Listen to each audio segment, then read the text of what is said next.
You know, Bill loved them F-bombs. Coach goes, Red, just what the fuck are you doing? And I'm like, what you mean, Coach? The freaking post that you just put up there, really think about it, man. You're unloading a freaking pistol on a video on your socials. I mean, we just had a guy arrested. Give me a fucking break, Rick. I said, damn, Coach, like I wasn't even thinking about it that way. You know, I'm just back home chilling with the boys, shooting targets. Better yet, just don't even bring your ass back up here. I was like, whoa. Did I just get cut? Can you talk about this story that I think the gun story? What did we call this story? I'm a murderer story. Okay. This is how this goes down, man. As y'all can see on my hat, man, I'm a hunter, dude, through and through. Much as I love ball, I love killing greenheads. Your Instagram is a dead duck museum. It's a dead duck museum. Shout out 247 Hunt. That's my guys, man. I found my family outside of my football family with my homies. I got to give them. You love the Second Amendment. I got to have it. I got to have it, bro. Like, I am a patriot to the heart. What do you mean? My Second Amendment right. So give me my guns. Give me my suppressors. Give me my thermals. I love to hunt hogs at night. I love to shoot greenheads in the swamp. It's just what we do. You know what I mean? I'm from Mississippi, born on the Mississippi River. And there's nothing to do out there but hunt, fish, play ball, race some cars, race some bikes, do some stuff that's going to be fun because there is no city. We're in the sticks. So you got to have it. But going back to this story, my other best friend, Moose, is my road dog. My other roommate in college, his name is Jared Ely. And he's from my hometown. And his uncle is a Zydeco legend. Zydeco music is a music that is played in the South. Correct me if I'm wrong. I don't know the exact details, but it's just kind of a mix of country and Creole, African-American style music, rhythm and blues. Love this guy because like you're looking out for me. But Zydeco is very rich in the rodeo community of the South. And so my buddy's family, my first 4 years in the league, I think they had this Zydeco festival going on in our hometown. And so when Zydeco would come around, bro, you would have lines down the hallway of people bringing in their horse trailers, bringing in their buggies. They had a drag strip set up. They had a rodeo ring. And Red was the big dog coming back to the hometown. I'm rolling in with freaking all the quads on the trailer, big lifted trucks. You know, I'm coming in. The homies are stepping out. Somebody told me the other day, they said, man, Red, I'll never forget when you pulled up the Zydeco, you had about 8 bikes on the trailer. And I'm just wondering, where the fuck are all the riders at? Like, I had more toys and just shit because I was a country kid that had made it. What else do you expect from somebody from the South? So how lifted was the truck? Oh, bro, we're up there. We're probably 8 or 10 inches riding on 40s, 24s on 40s. I'm going to say this. I was the first person. You're going to make me tap into my roots, bro. But I was the first person to drop a Dodge Cummins engine in a Ford F-250 and then put an Allison transmission in the powertrain. That's when you know your country. So you're throwing Dodge into Ford and Ford into Dodge. Mixed all three of them. I got the best of both worlds, of all three worlds. But back to the I'm a murderer story. We pull up to Zydeco, and we pulled up to Zydeco. Like I say, it's a bunch of country folks rodeoing, riding bikes. What else do y'all think is out there? Guns, of course. So as people are going into the Zydeco, we've already parked and set up our deal. My buddy got a new pistol. My buddy Jared got a new pistol. He's the one that's running the festival. In his backyard, we're sitting in his backyard. He has some targets set up where he sights in his rifle, sights in his pistols, whatever it is. This is legal. 100% legal. Okay. We're out of the city limits. In Mississippi, as long as you're out of the city limits, you can blaze like freaking Yosemite Sam. I mean, it's like whatever you want to do. But we have the target set up. And of course, Moose is filming and catching this because me and my partner are sitting there side by side, earmuffs on, shooting the targets. And I put a Rick Ross song, because I've been playing with this social media way too long enough to get me in trouble, but I put a Rick Ross song behind it, Black Coffins. And and the name of the song is 100 Black Coffins. And it's by Rick Ross, and I put it in black and white. So it was like in this like slow mo, and you just see me and my buddy up here shooting these targets, and I literally just unloaded, pow, pow, pow, pow, pow, and probably missed the target every time. But I caught the video and I posted it on my social media. No big deal until Bears rings my damn phone, and I'm like, this has never happened before, and why is he calling me? So Bears calls me and says, Is it you have him saved in the phone, or is it just random? Bears Nigerian. I don't know if I pronounced that the right way. Bill's secretary is what was in my phone. It's still in there right now. So when I saw this name come across my phone, my heart just hit my stomach. And I'm like, this ain't good. How long after the post? 30 minutes. It was like no time. Like I said, hey, the Patriots got like the FBI, bro. they don't miss nothing. Okay. So he called me and I answered the phone, I'm like, hello. He said, Red. I said, what's up, Bears? He says, Coach wants to speak with you. Like, all right. So I sat on the phone. Bill gets on the phone and I guess he hops on. I was like, hello. And Coach says, Red. I say, y'all gonna have to edit this because my mom's gonna punch me in the face for using this language. But you know, Bill loved them F-bombs. Coach goes, Red, just what the fuck are you doing? And I'm like, what you mean, Coach? The freaking post that you just put up there, really think about it, man. You're unloading a freaking pistol on a video on your socials.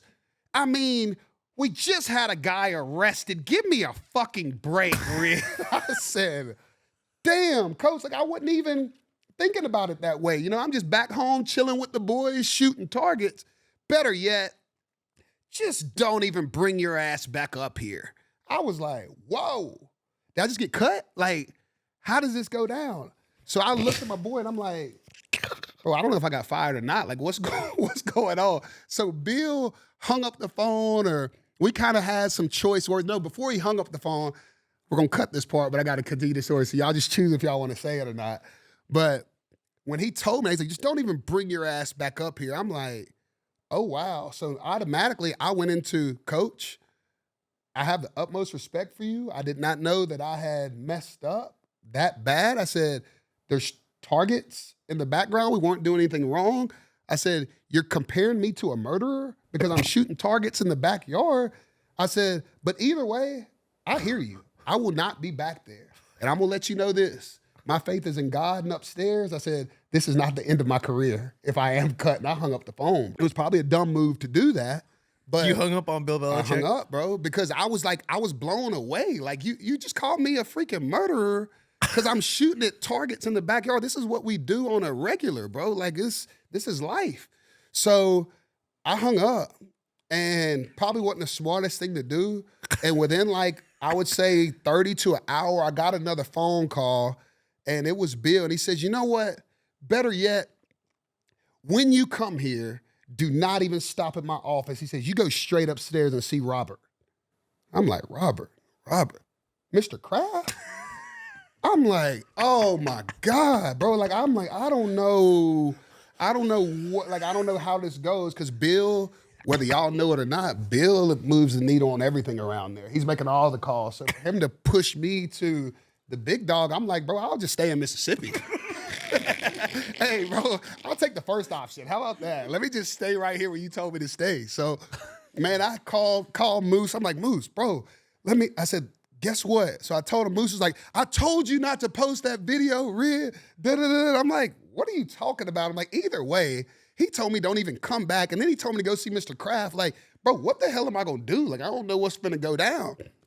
So a few weeks went by. We had to come on in for camp and stuff. And I showed up on the first day. And I did like Coach said, it's simple instructions. I just took my ass on up the stairs. Where's Mr. Kraft's office? Scared to death, man. Heart beating. I didn't know what to expect. So I walk on in, and I'm on eggshells. And first time going to Mr. Kraft's office, he's got like all this Patriot memorabilia, paper stacked up to here on the desk. And he's like the most soft-spoken, nice guy ever. And I'm like, am I about to see his dark side? Like, what is this? What's going to happen? So I'm walking. So you sit down and Mr. Kraft's at the desk. Bro, I come in, I'm sitting on the desk, bro, and I'm Now, sweating. does he like when you come in? Does someone tell him that you're coming in? Mr. I Kraft Stevens here. I don't remember that Did part. I he just did he have glasses on and raise his head up to you and no, pull no, his no. glasses down a little? No. He met me at the door. Okay. And I kind of remember that slow motion walk in there. You know what I mean? Like, I don't know if it's gonna be my last walk in Patriots Stadium. Is this gonna be like a little talk? Am I gonna be suspended? But I'm just walking in there, and the whole time my back's to him, I'm like, I don't even know what I'm gonna say.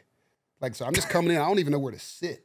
So he walks around his desk, he's like, come on in, take a seat. You know, super nice. And I just sit down, and I'm like, how are you, Mr. Kraft? He was like, I'm okay.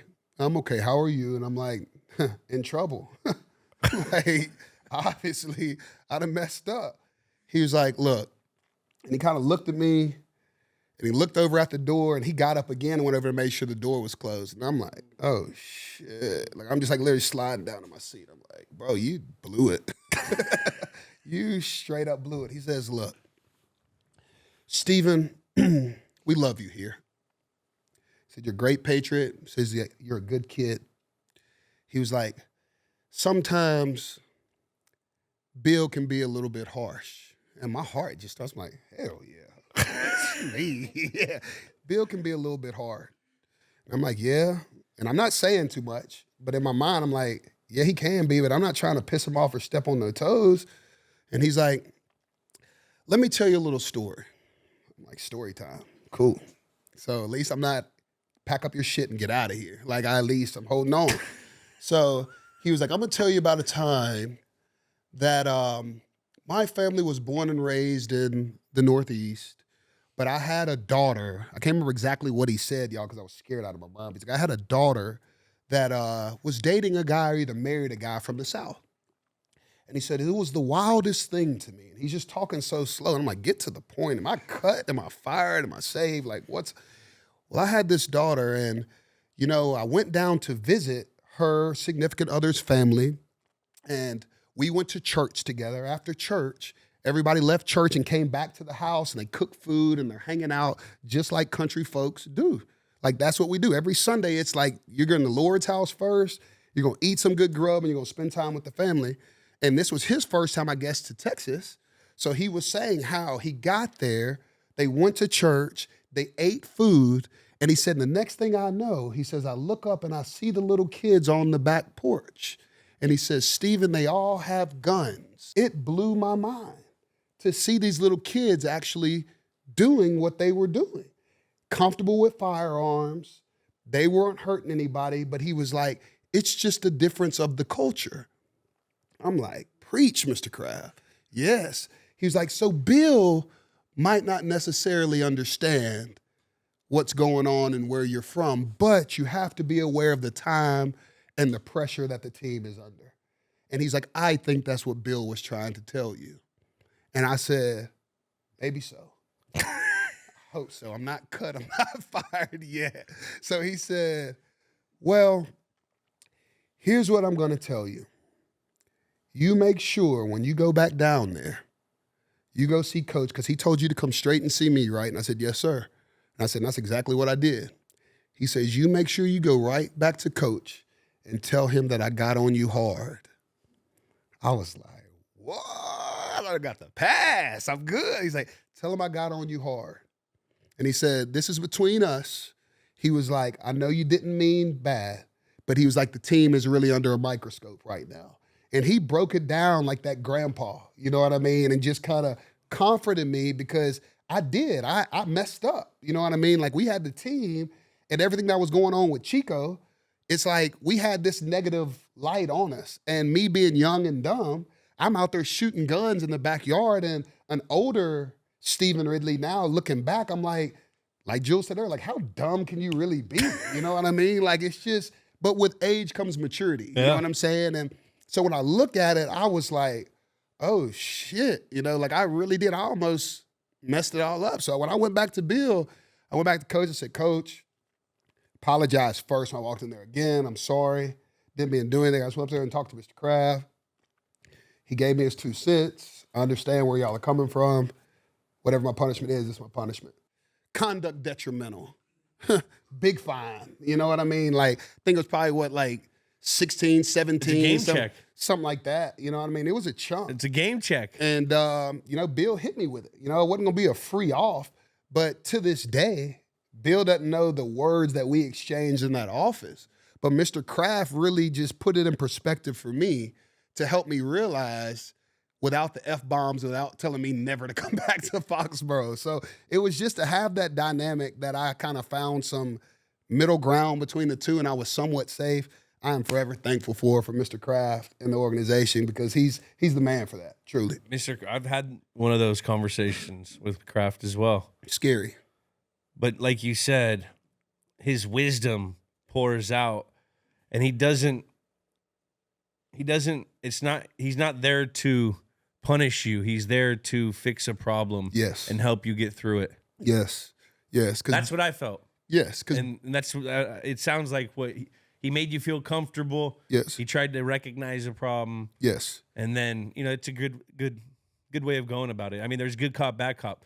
But on a serious question, before the video got taken down, how many likes did it have? Man, it was booming, dude. It was freaking booming. Like, I ain't gonna lie, because, hey, social media's come a long way. But, like, it's funny now because, bro, I look up and Bill's got a Instagram and Facebook and Tom's got one. Bro, they were not even thinking about this shit back in the day. Like, it was like a curse. So I really, I was playing on the gram. Jules was playing on the gram a little bit. We were all kind of doing our things. The young guys were. But, for them, that was like the enemy. Yeah. Because Bill's typical saying that he told everybody when you come in, put everything in a drawer. We don't give the media nothing. You know what I mean? We put all of our problems, put all your bullshit aside. It's about the Patriot organization. It's about football. We don't care if you got deals off the field. We don't care what you're trying to promote. Hey, bro, if it ain't football and this silver helmet, I'm not concerned with it. So it's just crazy to see him now because I see him on TV. He's got to evolve. He's got to evolve. And he evolved, but I think I was just a little bit too early, bro. I was too early. I was causing problems for myself and didn't even realize it, but I got it that day.